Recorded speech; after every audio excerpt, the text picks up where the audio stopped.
why are people laughing? Like, oh, they found that funny. And over Mhm. over time, we realized that the essence of the act was not what we did per se, but who we are.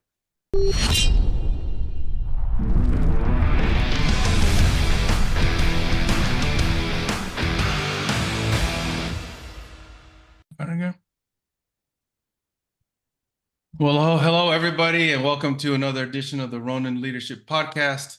It's been a few weeks since we've done one of these. We've been doing some traveling in the last couple of months, and but we finally got some great content and some great guests lined up. Two of them who are with me today. They're not just guests; they're personal friends. So this is going to be a lot of fun. Um, I want to thank all of you for who've subscribed to the channel. We're over 1,500 subscribers now and growing. So continue to hit the like button, subscribe button, and continue to keep those comments coming because we can't get better unless we get your comments and do whatever we can to improve. We'll also have links, obviously, to MikeHowardAuthor.com, where you can find links to the books. I'm busy writing the next Jack Trench novel, which you've been asking about. So, but put that aside because they ain't about me today. Um, I have got two special people in my life and Janice's life, Raja Raman and Jarrett Parker. We met both of them through Raja, who is the president of the Nevada School for the Arts, and I can have him talk about that in a little bit. A wonderful organization that supports youth and uh, all types of artistic education for youth that otherwise wouldn't be able to have those opportunities. But we met both of them through this, and as I joked before we got on the air, they sent me their bio, but I would not do justice unless I read this. So I'm gonna put my peepers on, and I'm gonna read this. Headliners from the great casinos of Las Vegas Strip, reality TV stars, and critically acclaimed magician and pianist duo Jarrett and Raja have entertained audiences worldwide with their amazing and unique blend of magic, music, and comedy. Just prior to the pandemic, having completed their Las Vegas residency at the iconic Stratosphere Hotel and Casino, the magic duo went on a 17-city U.S. tour in 2019. During the pandemic of 2020, they produced their own virtual episode presented by the Metropolitan Museum of Art in New York City on August 28th, 2020, where the guys featured their talents individually as a team. The duo appeared on ABC's hit TV show Shark Tank, one of my favorite shows, where they performed and stood before Mark Cuban, Kevin O'Leary, Barbara Corcoran, Laurie Grenier, and Robert Herjavec. We'll have to talk to you guys about that. Yep. Jaron and Roger are one of only 140 entrepreneurs selected from over 43,000 applicants to the ABC show. The Music Magic team has also been seen on ABC's #1 primetime show, America's Got Talent, as semifinalists, and were Howie Mandel's wild card pick on season 7, where they produced a full orchestra on stage. They've also appeared in Sci-Fi's Wizard Wars with Penn and Teller, BBC's The Slammer, and all 8 seasons of CW-TV's Masters of Illusion, hosted by Dean Cain.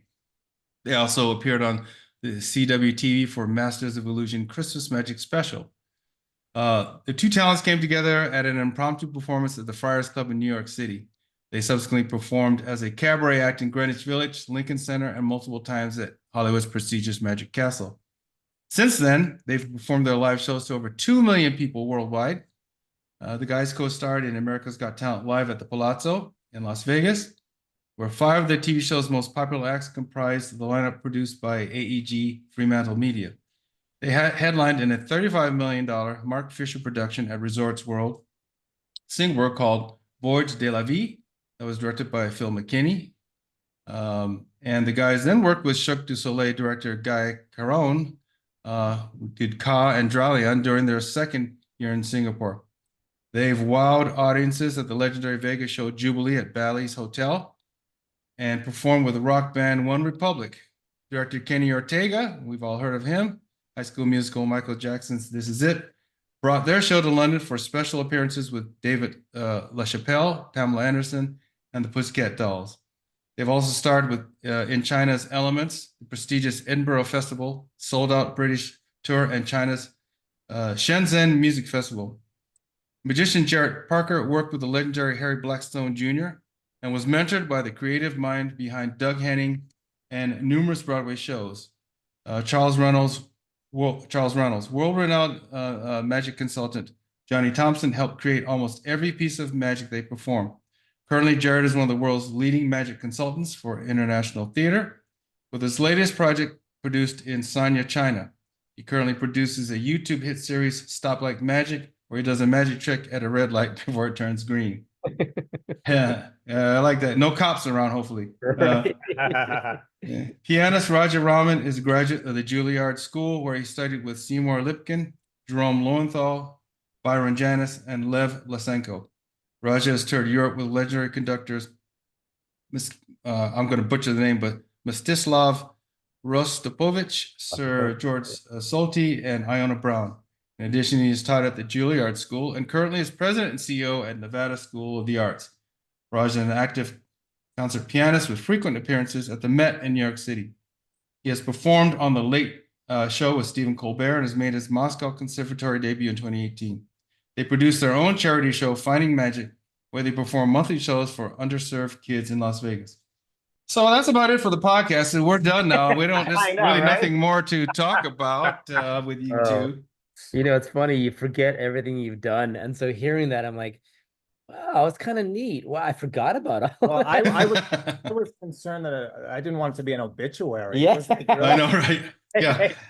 And they're dead. Yeah, right. Yeah. That can be found at this cemetery. Yeah.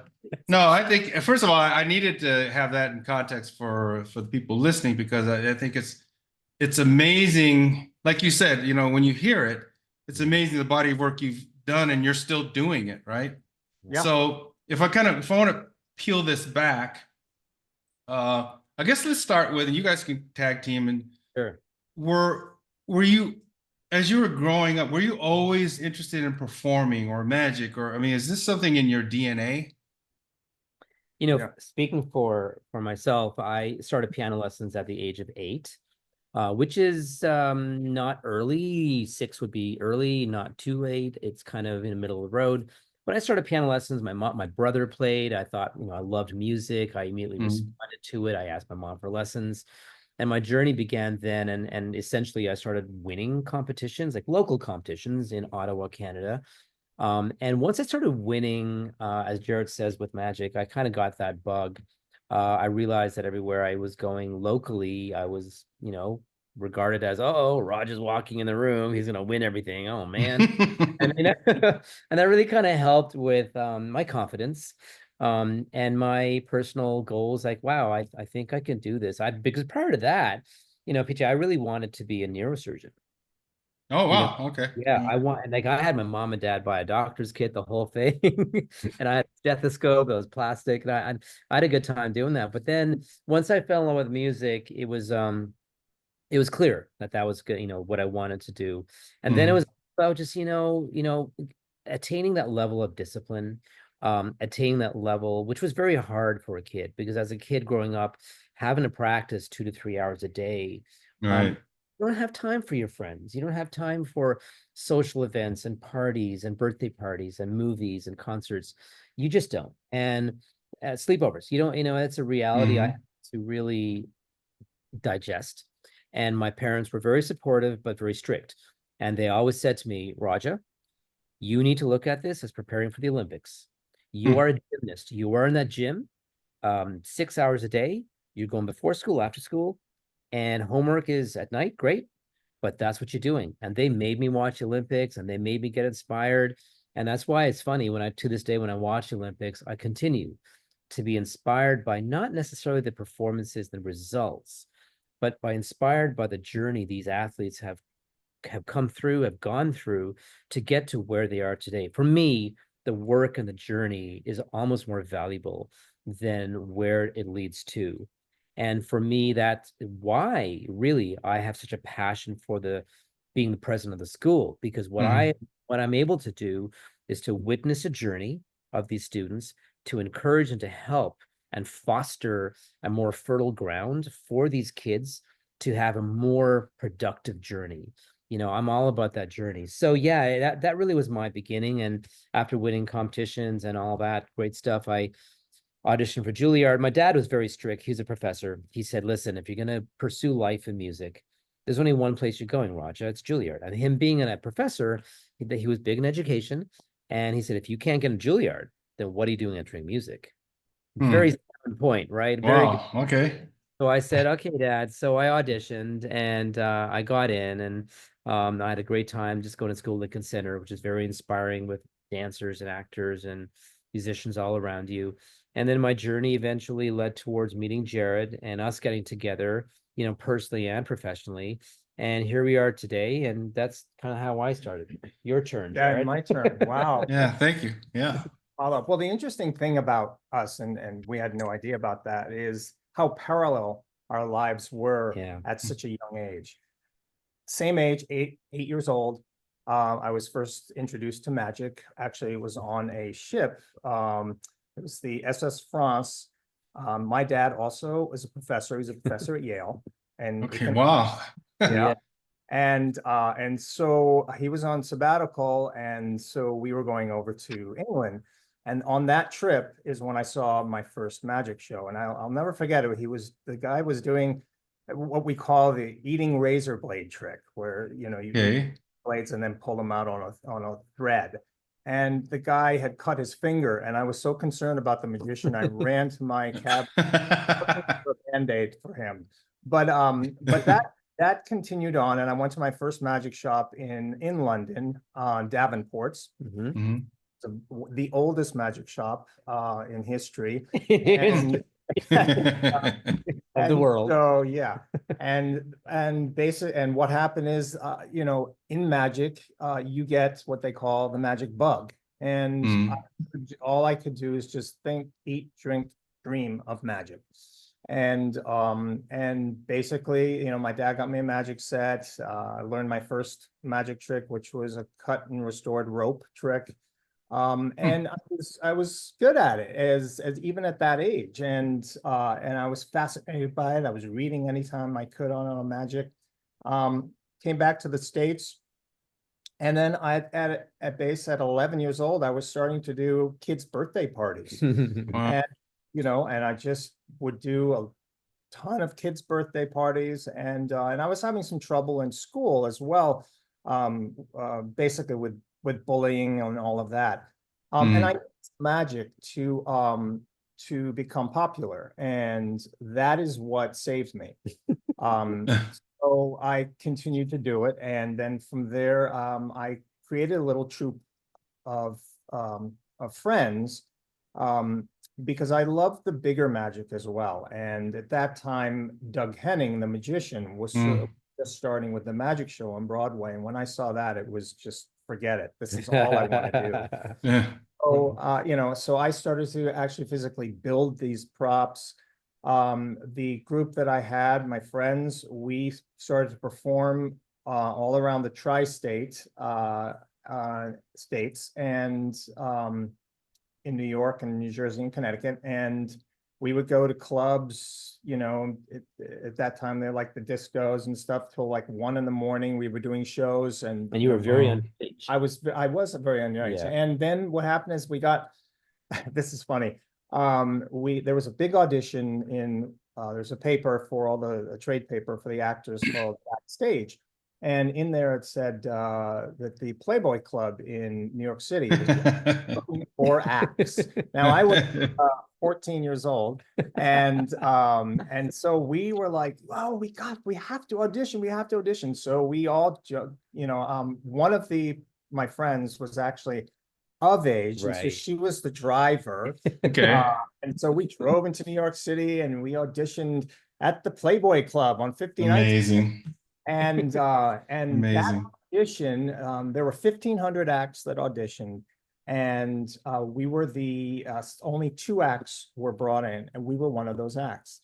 And so even though I was underage, the deal was this: I could perform with my group in the club, but the moment I walked off stage, I had to be ushered upstairs with the bunny mother and hang out with her and she would The, basically the bunny mother. Okay. the mother, the bunny mother. Yeah. So Oh my you know, God. so Ridiculous. from there, it just it parlayed, and and Yeah. I got so involved in the magic world. And it's funny because all along, of course, my dad's friends, were saying, Mhm. listen, you've got to like think about being a doctor or a lawyer or something. Sure. Right. Yeah, exactly. And so, but Yeah. my parents were so incredibly supportive of me. That's good. And they said, this is what you love to do. And Mhm. so we are supporting behind you, and do what you love. And things were really blossoming. And so I took that road and just, Raja talks about practicing. I Mhm. would, have my own internal practicing, and every morning before school and after, we would rehearse or we would do shows, and it was just that was my life at that time. And then from there, it took off. I mean, it goes on and on and on, like the bio. But Right. the end of the end of the day, I started something. I always started something different. It's kind of like, I don't mean to compare myself to her, but it's kind of like Madonna, how she reinvents herself, You are comparing yourself right now to Madonna. Yeah. Hey, we're But good that's at that. okay. We're We're among good at friends. You could do it if you Right, want, Danica. right. she does. I mean, she reinvented herself, and Right. that's one of the things about her that kept doing. So from that point, I started getting involved with singing, and I started writing my own music. And I said, "Oh, cool! Let me start to. Nobody's doing this. Let me start to work this in with magic." Yeah. Mhm. I left my group of friends who remained friends, but I decided to do a different type of show and found two other backup singers, and a music director and all. And I started writing music and creating a show, which I put off Broadway in New York, Mhm. and it was called Altered Reality, and that's got a New York Times little review, very positive, and saying, Singing and doing magic. yeah, doing magic, Right, and right. they were saying, this is magic. And so So that's a little answer. that's a long Right. answer. Anyway, that took off, and then I was Yeah. doing that all over the place and singing and writing music I think and we doing answered the magic. question. Okay, so so anyway, from there, I got to the point after a while, I needed we talked about Friars Club, right? Oh, that's how we started. Yeah. So then Yeah. he talked about Friars Club Yeah. and stuff, and that's where we came together, where all of a sudden who have been doing, soul R&B music on stage and doing this, meet this classical pianist. All right. And it's like, how on earth are we going to create magic to Brahms? Yin and yang. Yeah. And the thing is, Mike, basically magic effects are what, 4 minutes, 3 minutes, 2 minutes, 2.5 minutes. And Mhm. classical pieces are 10 minutes, 7 minutes, 12 minutes, 15 minutes, sometimes more. And the first point of contention we had was, okay, so Raja, this is the piece, and then they're going to applaud, so you need to just cut the music. I was like, what, excuse me, cut the music? Jarrett, you don't cut a Beethoven sonata. That doesn't happen. If you want to extend the magic, that's cool, but you don't cut. He's like, no, we have to cut. Right. we butted heads for a while. So I'm like, no, man, we don't cut Beethoven. So the first few shows we did at Lincoln Center, actually, at Lannan Gallery, we did some pieces where the music actually was longer than the magic because I refused to cut the music. Right.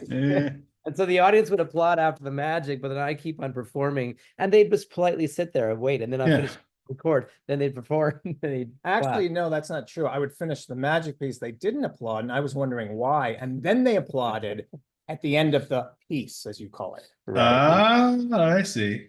What's interesting is when you unpack, what you both have talked about. Obviously, the parallels are amazing. That both your parents who were professors, but a big part in of any leadership journey is about, like you said it, Raja. It's about the journey, right?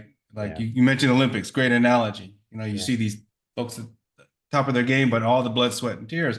You guys put in the time. You had the passion for it. Yeah. And you have to put in the time to get to where you want to be. I remember it's not apples to apples, but Right. I was always involved. I wanted to be involved in martial arts since I was a little kid. And so I started when I was probably 12.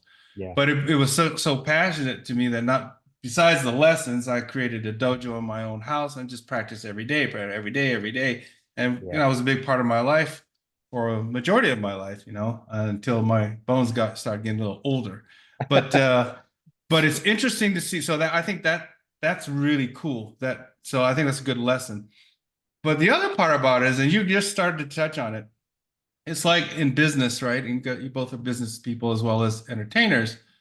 You know, you don't always get what you want in a business negotiation, right? You've got to figure out the happy medium so everybody can move forward in the business strategy. So after those initial steps were, you know, I'm not going to cut Beethoven and, you know, blah, blah, blah. So how did you find that? How did you figure out that happy medium for you two that you could move forward, right? That's a great question, Mike, and it's a very good and very pivotal question, because at the end of the day, what am I? Am I an accompanist to the magic? Well, that's not very interesting. It took a little bit. It took a couple years to find the recipe. Like, what is attractive about this? And I'll tell you how we organically discovered that. It was doing the show in Greenwich Village in these small cabarets, and I literally, I was green. I didn't know anything about talking to an audience, Right. entertaining an audience. I was just a classically trained pianist. I was trained to look at my music score, which was basically across the stage and not to the audience, and just follow the music, follow the magic, and that's it. So there were times in the course of the shows that we did where Jarrett would call upon me to do something. And my reactions, I'm being told from friends that were there at the time, were very natural because they were not rehearsed or acted.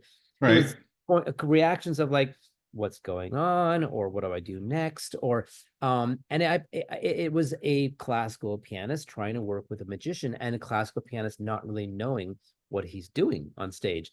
And there were laughs, and there was comedy happening, and I'm like asking to myself, why are people laughing? You know, like, oh, they found that funny. And over time we realized that the essence of the act was not what we did per se, but who we are. It's the duo, it's a dynamic, it's a relationship of this pianist and this magician from two opposing worlds. And even personally, and, you know, personality wise, also very, very different people. And also during that period, you know, that was our discovery period, and we knew that we needed to find that formula. Right. And me being in the theatrical field, I in my head was a little bit ahead. I knew where things were going. I knew that he was a pianist, a concert pianist, and I knew that I needed to be sensitive to him in terms of understanding this world, which for years I trained in, and he hadn't. So I knew that I had to like take time with him. Well, thank you for that. To get to that point. And this came out a lot as we started working with directors as well. Sure. And not just that, but it was also me starting to discover his world, which is all totally new to me, but it was his entire life, and vice versa. Him coming into the magic world. And so as we were discovering during that time, playing these little cabaret places in New York, and both the music world and the cabaret magic world and stuff, we would play both fields. And so I would learn from his field. He would learn from my field. So, it just organically started to gel. But more to the point, when I was at Juilliard, I actually asked my student advisor, I said, can I take some drama courses? And she was like, no, you're in the music division. You can't take drama courses. Now, of course, today they totally do. I would say, it's kind of narrow-minded there. Yeah. Yeah. But I really want to take drama courses because I did always have this part of me that had an inner ham. I do love being a ham, and I enjoy it. I Well, we love hadn't noticed, but anyway, go ahead. Right. right. I love humor. I think humor is great. I'm sometimes too like sarcastic, but I do have that part of me. And so when Jared and I started doing the show together, that part of me was allowed to come out. Prior to that, it was Mhm. never allowed. And I started really enjoying it. Yeah. And we would do these various shows. And as more of that came out, then the relationship became more sort of, surfaced more. And Mhm. that was the fun part for me. It was not the magic, which is not, it's not my thing. I'm a musician. It's really the fun we had on stage and the interaction we had with the audience and then laughing at things. That was where it was fun. And that honestly has paved the way for the TV work we did, the shows we did. And frankly, we always talk about this, and it's nice that we're actually sharing this with you in the work with the school. When I'm Mhm. addressing the galas and I'm dressing what 300 people or so, I enjoy it. Like I love it. I feel this connection and I feel this with the audience that I believe our experience has helped me with. I think if I didn't have that experience, perhaps I'd be more shy about it and more Right. self-conscious about it. Mhm. But it's quite contrary. Before the gala, 10 minutes before it happens, I'm excited. I'm like fired up. I'm like, oh, I can't wait to get on stage and like talk to these people who want to support the performing arts and kids. And it's a different thing. So it's been really wonderful. Theater is such a great way for kids to train to be humans, professionals, communicators in life. And it really is a great way to train kids. And I received that training, basically through our work together. Yes, that's correct. Yeah. Yeah. Yeah. You it's good because a big part of what your journey entails is you have to have a healthy ego to be successful, obviously. But you figured out a way that neither of your egos superseded each other, right? You figured out a way to find that happy medium so that you could both get what you wanted and then move forward, in a common fashion. Which also begs the question too, because like, I like speaking, like we all, you sort of get to the point where it's doesn't like Janice hates talking in public, but she's actually good at it. I Yeah. try to push her to do more and more of it. Yeah. Yeah. But so with the folks that, because you both are, have trained and continue to train probably younger folks, and a big part of what you do, Jarrett, big part of what you do, Raja, you got to be in front of people and talk. How do you get them over that hump of being afraid of making a mistake or afraid of just presenting themselves in the public? How do we get the students over that hump?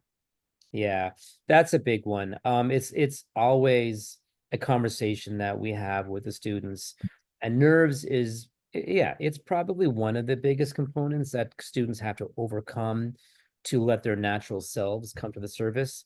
Um, Frankly, the best way to overcome nerves is really just doing it. Yeah. Do and essentially numbing yourself to any kind of fear of public performance or public speaking. And so this is one of the reasons, for example, in the school we have this monthly performance class we do. So we quote unquote force our students to get into this rehearsal hall, and they're supposed to play their piece through for just the faculty and the students, but it's once a month, and they're forced to quote unquote perform, even if they're ready or not. It's not about the Mhm. piece. It's not about how they play the piece. It's about the nerves. So we're teaching them to get on stage, to bow, to look at the audience in the eyes, not look down their feet, and Mhm. down the piano or whatever the instrument is, play, get up, look at the audience in the eyes, bow, acknowledge and engage with your crowd, and go back to your seat. So that's a whole separate training. And the only way you Mhm. can do that is, like I said, by doing it. And so that's why we have that as part of the school, programs. We always train our kids to perform. And of course we always encourage participation in competition as well, because that's a whole different level of stress, and that's an important component. And the other thing that I've always taught and learned to do is to embrace your nerves, Mhm. embrace them. Sure. And Yeah. and also find out where your nerves are. Where are they on your Mhm. body? Where do you feel them? Yeah. You know, because that way you're aware of it subconsciously. And Mhm. some people carry it, you know, in their chest. Some people carry it by a twitch, or some Mhm. people carry it by, you know, Les Raja says, not looking at the audience or something. Right. You need to embrace that, and find it. For me, what would happen with me is that I would locate where my nerves were, Okay. but they would move, because once I would find Ah. where they were, it would move somewhere else, and then I would, you know, have to work on that. One of the things I always had is ridiculous. I would walk on, I would do this, What? and I Yeah. remember, you know, people would say, "Jarrett, your tongue," and it was, I don't know where it came from, So it but was unconscious. it was, yeah, and it's just like, Oh. but then you know, I then focused on or whatever, and then was able to move it and get it away. But Right. you know, but like Roger said, one of the most important things, you know, is once you often leave to get to the stage and you focus on the people and look in their eyes, you'll Right. forget about the Mm. nerves. It's actually comforting. you know, exactly. Yeah. It's very, and that's It's really actually because the important. people are there to support you. They want you to do well. Yeah. Right. Yeah. Yeah. Yeah. Exactly. No, you're right. That's, you know, giving speeches. It's the same analogy, right? When I first started doing it way back in the day, and my thought was, and mine was always in the gut, right? And Yeah. I always thought they're gonna not like what I say or blah blah blah. But they were there to listen to you, ostensibly you had something to say. Right. I also had that imposter syndrome that goes on every so often, you know, thinking, am I really good enough to be there? That kind of thing. But, you know, like you say, there's a Stoic quote saying we suffer more in imagination than in reality, which is true, right? True. It's all up here, right? Yeah. Exactly. It's all in 100%. our heads. It's just fear, you know, it's the same thing. You've got to look fear in the face. Yeah. Yeah. It's Yeah. very. So tell us about Shark Tank. I mean, you're performing, you're doing all these different things. How did Shark Tank come about? You want to know, this is a kind of a fun story. I'm a Okay. car guy. I love cars, and I've always modified Oh, cars. wow. I didn't know that. Okay. Yeah, I adore cars. It's just, you know, I'm Asian, so it's kind of in my blood. So I was at a mechanic's place. I think we're like doing an exhaust, you know, and I knew my mechanic really, really well. He's a good guy, Eladio. Mhm. And it was like 2015. Hmm. And Eladio says to me, "Hey Roger, you know what? I saw a show last night called Shark Tank. Have you seen it?" And I hadn't seen it. I was like, "No." What's that? What's it about? He told me what's about, and basically selling and, you know, and looking for investment into a product, and right away my brain said, "Huh, we were always thinking of trying to get a show in Las Vegas. We needed investors because they're all four walls. Huh." So on the ride home, I said to myself, I am going to go on this website. I am going to submit our best footage from America's Got Talent, from Masters of Illusion, from all our shows. I'm going to submit the strongest material we have. And it was crafting the submission literally on the drive home. I Wow. got home. I said, "Jarrett, I've got an idea."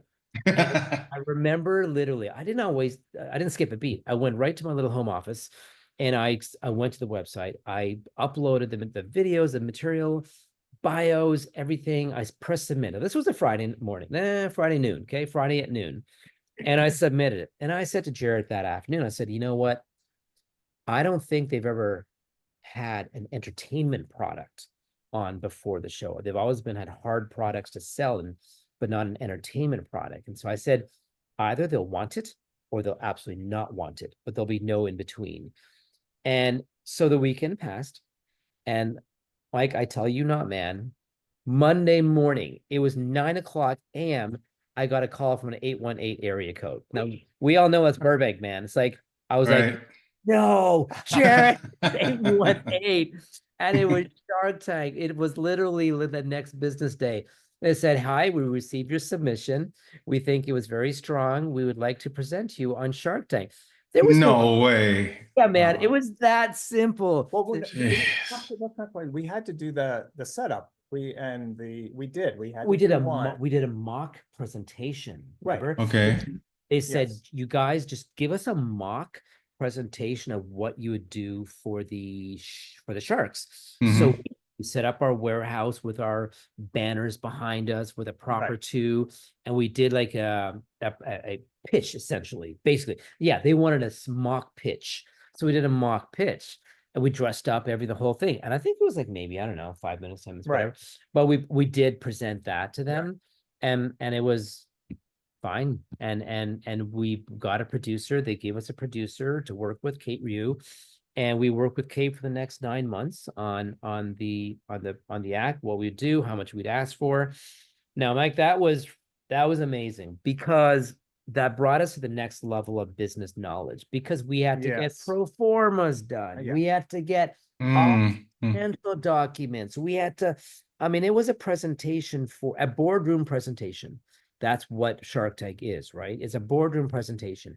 So it was not just about audition because that's what performers are used to doing. It was an audition and then some. Yeah. So Right. on the business level, like that's where I kicked in and I got all the documents ready, the financials ready. I learned how to do pro forma, Yeah. which serves me to this day. Sure. Which was a lot of fun. I engaged our CPA firm, Reuben Brown, and they did it for free. They instructed me and they sat with how to do everything. It was so wonderful. And Jarrett, well, he got to work creatively on what the act was going to be. Yep. And he knew right Because I away. wanted to do something completely original, never seen before, Okay. and blow them away. Yeah, and Obviously. we're very lucky to be in Las Vegas because it's the center of many of the magic builders in the world. Right. And we decided that Jarrett had decided, okay, we're going to do a fish tank that's going to be a piano. So that's going to be Mm. filled in a piano, Yeah, which is I said, who has a grand piano that's a you Yeah. know, and yeah. so we went to the guys at ATM. They're the guys that produce the show. Okay. And it was Brett and Wade, from the show Tanked, and we had a meeting with them, told them exactly what we wanted. They were very kind and working with our budget, which was very small because this is all self-produced. And they, over the next few months, built this piano tank, and we put all the components that we needed into the design. We worked them in with the design, the shape, everything needed for the illusion. And it was a harrowing process because the illusion actually wasn't completed until, and I'm not joking, the night before we shot. Oh my God. In fact, the night before we shot, we were still in Vegas. We had to drive to LA to the ABC studios. So it was done like late at night, like 11. Cutting it close, fellas. Oh Yeah. And of course, how it always is. we had no rehearsal time. So we drove to LA at 11 p.m., got there. It was horrible at 3 a.m. or something, checking the hotel. Next day, we were shooting it. We were on stage with the Sharks at 1 p.m. after their lunch. Yeah. So all morning, we're like checking the piano, the prop, and, we had a little rehearsal, but nothing with water because we didn't do it yet.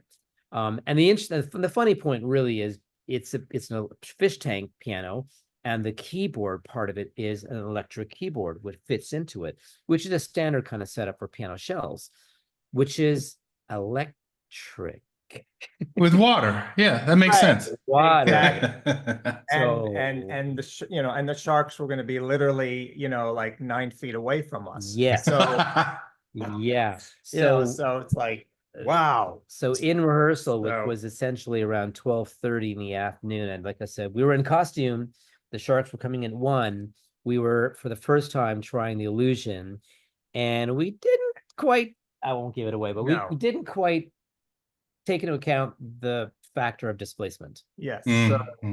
And so a lot of water got into the keyboard prior to us shooting. And of course, I freaked out. I'm like, "Whoa." And we had to take the keyboard and put it on its side for the water to flow out of it, and just prayed that it would work when we went on air. And believe it or not, thank Yamaha, it did work. It did work, huh? Wow. And thank God that the actual illusion went flawlessly. We did it. The fire effect, all the pyro went well. But it was almost no rehearsal at all. But that was a fun, and again, we asked for 750,000. And we knew, come on, in terms of like being an investor, they probably wouldn't invest in it, very high risk, right? We got that, but we weren't doing it for that. We were doing it for our own reason, which was press. And Sure. we knew that even if they didn't invest in the show, we almost didn't want them to. And we knew that just being on TV and the press that Right. came from it, we get a show. And sure enough, as soon as that aired, producers started calling, like, you guys are great. Yeah. We want you for this show, for this show. And then we started having our choice Awesome. what show to go into. And then we started with One Epic Night after that at the Plaza Hotel. And then we started with, after that, we But got our own show. the interesting thing is that the show they shoot about an hour, of you. Basically what you start, it's funny, you start off with what they call the face off. And this parlays back to what you were talking about, nerves and being in front of people and stuff. But as us, now being seasoned performers and all, it didn't phase us at all. So the face off, literally, those doors, dun, dun, dun, dun, dun, and the doors open up, here at the time, we walk down the thing and we stop right in front of the sharks. And then literally it was about what? I think it was 90 seconds or 2 minutes. Yeah, almost 2 minutes. They have 9 camera shoot. All you do is stand in front of the sharks for 2 minutes. Yes. And you just stare at each other. Really? That's it. No word, no nothing. It is. So I enjoyed it. Right. I was just smiling away, It was great. It was fine on that end of it. But during the whole because they were fascinated in the whole theatrical world, because in the magic world and all of that. And but it was really Barbara and Lori Griner. Lori Griner, right? Yeah. Who started to take interest. Yeah. And they actually both said that they were going to put in half each, right? Yeah. For that. Right. So Lori wanted to do it, and this is what was not on the actual thing. Lori wanted to do it, and Barbara, she said, okay, I'll go in with somebody else. And so Barbara, she said, talk to Barbara. And Barbara's at the end of the day said, I'm a real estate person. I just don't know entertainment. I don't understand it. So I can't go half with you. Lori's like, oh man, I really want to do this. Because apparently Lori's dad is involved with magic. And we know this because after the show, we ran into Lori in the parking lot. And she took us aside. She's like, oh my God, you guys are great. My dad was in magic, so I love what you guys do. And since then, Lori has been helpful for us in helping us with various things. She's a very sweet woman. But anyway, the Shark Tank experience was really positive in so many ways, teaching us about business, about presenting ourselves, in the highest sort of boardroom on the planet, I guess they say. Yeah. Were the sharks, were they decent people? They treated you well? Oh, absolutely. Even Mr. Wonderful. Yeah. Mr. Wonderful, yeah. He loved it. And he did. Actually Mark, it was no, it wasn't Robert and Mark. Yeah, it was Robert. Robert was just blown away by the piece. I mean, they all were, but he was just like so vocal about it. No, they're great. They were all wonderful people. Yeah. So what a great launching pad for subsequent activities that you guys got involved in, shows and stuff. So you've done a bunch of shows. Obviously, Las Vegas. You're based in Las Vegas, but obviously you have other things going on now, right? I mean, obviously with NSA and you've got your own consulting. So tell us about what life is like for you two now, and what are your priorities? It's a good question. For me, obviously, well, for us, the major priority really is Nevada School of the Arts. NSA is a performing arts school, and for all of us on stage performing, we've all gone through at some point in our life piano lessons or acting lessons or dance lessons or some sort of training to do what we do. And it's such a very common thing for parents to put their kids into lessons like this, and to be able to run a school that offers that and engages with the community and basically, tailors and trains our artists of tomorrow, our performing artists of tomorrow. is something that obviously we know so well because we live the life and we know involved, not just in terms of the training, but also in terms of the connections you need to make with people, business connections with producers and teachers and acting coaches and directors and so on and so forth. So I'm very, when I do talk to the kids, and I take a very active role in the actual kids' lives, I make sure I direct them and I steer them in ways that not just addresses a training, but opens up opportunities for them to be seen and opportunities for them to perform, whether it's in Las Vegas or elsewhere. It's very important to, get out of the city and the state. So and bringing Jarrett into all of this is a no-brainer because he has such an incredibly great instinct in terms of, oh, no, trust me, wow, he has instincts. In terms of what's great to do, what's appropriate to do, whether it's a gala or whether it's just a fundraiser, or whether it's addressing catering issues, the lineup of the actual fundraising event, what should be his directing skills, his directing instincts are so spot on. I'm actually lucky to have that right beside me because if I didn't have that beside me, number one, I'd have to find that talent. Number two, I'd have to pay that talent. Sorry, I didn't say that.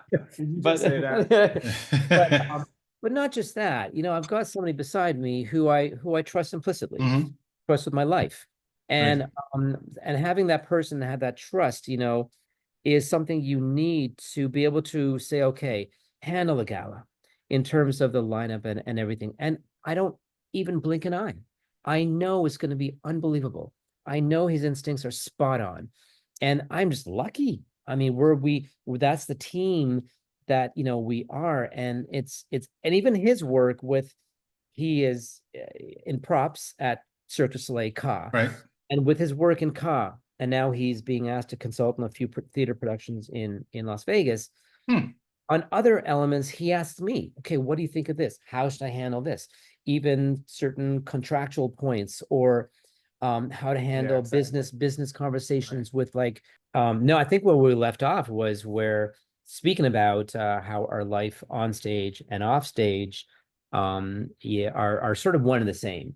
And the experiences we've had on stage, we take off stage through the work at the school, through the work with his work at Ka and other shows that he consults on. We're always doing things together. And even though I have my main work at the school and his main work at Ka, we almost couldn't do what we do individually without the other's input. Right. And a lot of this sort of was, as it is for a lot of people, it was a reality check of during the pandemic. And when the pandemic hit, obviously everything came to a screeching halt. And for us, all our contracts were canceled, everything. And in a way, it also allowed us to sort of reflect and look at at other things in life that we may want to be a part of and not leave Jarrett Raja and what we do as magic, and how we can utilize that in other areas as well, such as Finding Magic, which is this show that we started before the pandemic and that we do now. We could do it through the school because we really believe in that project of bringing disadvantaged kids to watch a show which they've never seen a show or even a magic show. And let me tell you, when you see these kids and you do a magic show for them and their faces, I mean, that moment brings me back to when I saw magic for the very first time. Exactly. Right.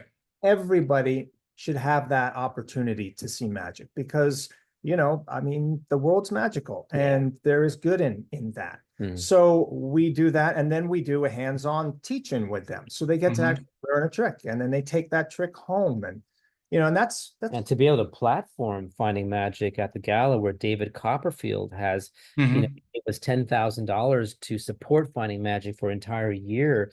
How amazing is that to bring something that you started for disadvantaged kids and now have it endorsed essentially by the greatest living legend in magic in the world.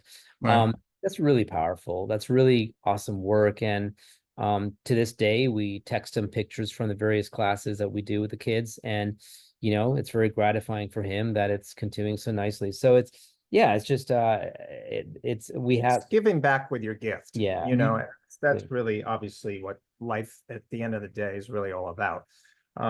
But yeah, and then just because I can't put it away, I have to keep doing something. So I came up with this stoplight magic thing, and it just organically happened. I was in the car driving around Vegas, and I stopped at a red. So this light's taking a while. Let me do some magic. So I do some magic, and I filmed it, and then the light turned green, and I went. I posted it, and people were like, "Oh my God, that's a great idea."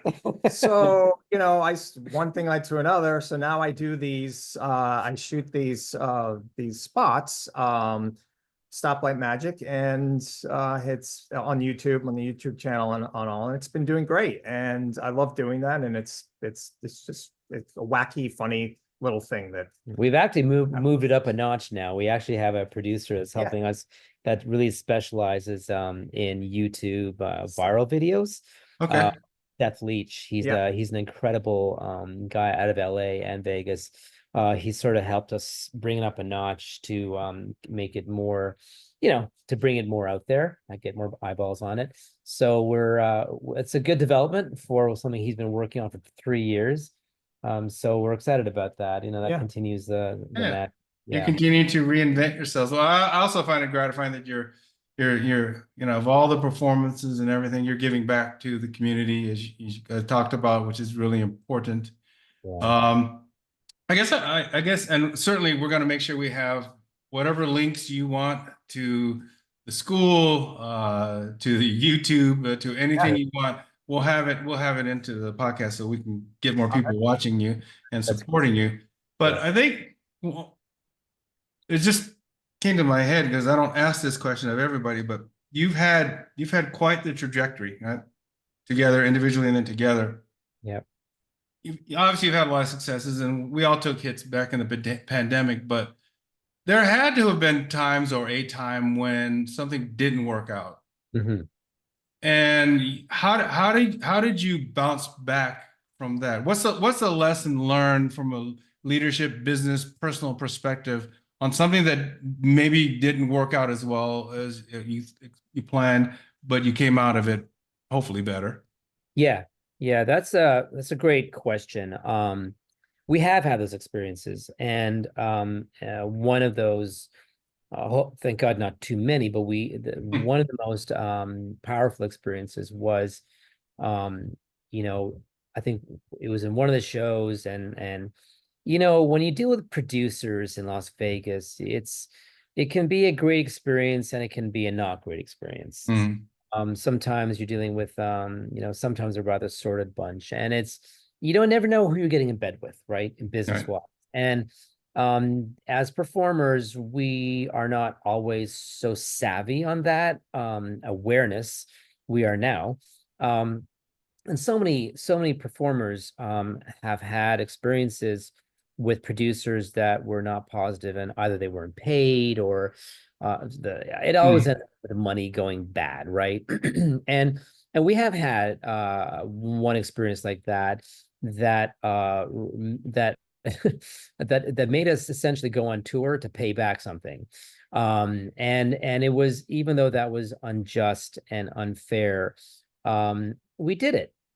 It was hard to stomach, but again, Mike, thank God, man, that we're together and that we support each other emotionally and, mentally, in every way, because we had each other to fall back on. We had each other to support each other. And if one of us got really, really down, which we did at that time, then we could pick the other one up and we could say, listen, we're in this together. We're going to do it, and we got to do what we got to do. And we're going to survive and move on.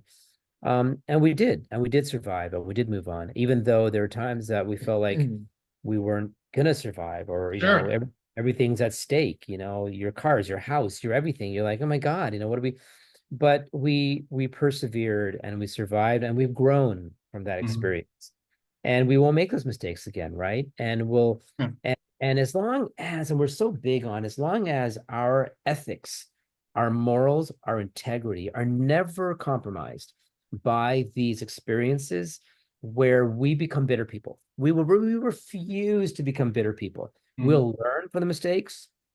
We'll do better. We'll learn to not deal with questionable people. But we will learn to be stronger. And we, in fact, if anything, reinforces our resolve to do good. Yeah. Because there are too many people in this world that do bad. So Right. we need to do good, and we need to help the people in this world that need help, the students, the families that need help with arts and education, or whatever the case may be. But it only increased our resolve. And that's what happens as you get older and you go through the experiences, you become more resolute in your Yeah. life mission. And Yeah. and that, honestly, that's one of the joys in meeting you and Janice, because you guys have such a purity of mission, such a purity of a purpose, and such a purity of relationship that we're automatically drawn to that, because it's just, come on, it's beauty. And it's what, when you get older and you've lived your life, Yeah. that's what's important in life, Yeah. and that really that guides us. And I also think that, I mean, that was one example that Roger's talking about. And let's be honest, this is entertainment. And in entertainment, it's probably one of the hardest business to get into. I don't recommend anyone to go into it unless you've already gotten all your education and you're like, you are a strong person, because we've countless producers and people that we, whether it's in China that we've been working, or whether in England we've worked, and you're always coming up against, unbelievable issues that you never thought that you would be in. But as he says, we had each other, and that's so important. And and I think that you do get a tough skin over time with that. But again, we laugh about it. We do. You have to laugh about it. If you don't laugh about it, you will become bitter. Yeah. And you, like you said, you cannot be bitter. Yeah. You just, it happens. It happened. So you move on, and you keep striving for, because this is the only life we have. So we do laugh a lot. That's true. Live your life. Important. Magical. Yeah. No, that's important. You've built up your resilience, and when it's getting knocked down that builds the resilience, as you know. Yeah. There's a guy I watch a lot, Jocko Willink, former Navy SEAL, and talks about leadership a lot. And one of the things he talks about is, if something bad happens, when he was a SEAL and when he was a commander, and one of his folks would say, hey, we didn't get the ammo we needed for the good, we'll go practice self-defense, or we didn't get this. Everything was good because, like you guys, it's basically what you guys are saying. You have to look at it from an optic of what are the opportunities, because bad things and bad people will happen in your life. That's just the way it is. But no, we feel the same about you two, Janice and I, and thank you for those words. So we're glad that we were able to collaborate with you and support you guys in every way. But I wanted to make sure I wanted a podcast with you two, because I think, number one, I think it's your journey is fascinating, because this is a world I know nothing about. The other part is that, you're entrepreneurs, and you kind of said it, Raja, there were times when if you didn't get X, then you're worried about your house or making the rent or making a car payment or whatever it is, getting food, right? I've always had this umbrella of some enterprise, whether it's cops or whether it's Microsoft or the agency. So I have mad respect for people who are out there making it, on their own. And so, you guys are inspiring, and I really want to make sure that our audience gets a full measure of what you're all about and the things you support. I think it's awesome what you're doing for the Las Vegas community. And of course, we're personally friends. We love you guys, and we just want to make sure that you had not that you need this forum. You have enough forums out there, but just so you know that we are supporting you, and we'll make sure that we spread the word out wide about what good things you guys are doing. That means the world to us. Thank you so very much. Thank you so much. And the love is mutual for sure. Absolutely. So when we got to get together again. We'll definitely do it. We'll definitely do it. Now that we're not traveling the world all over the place for a while. Right. Exactly. All right.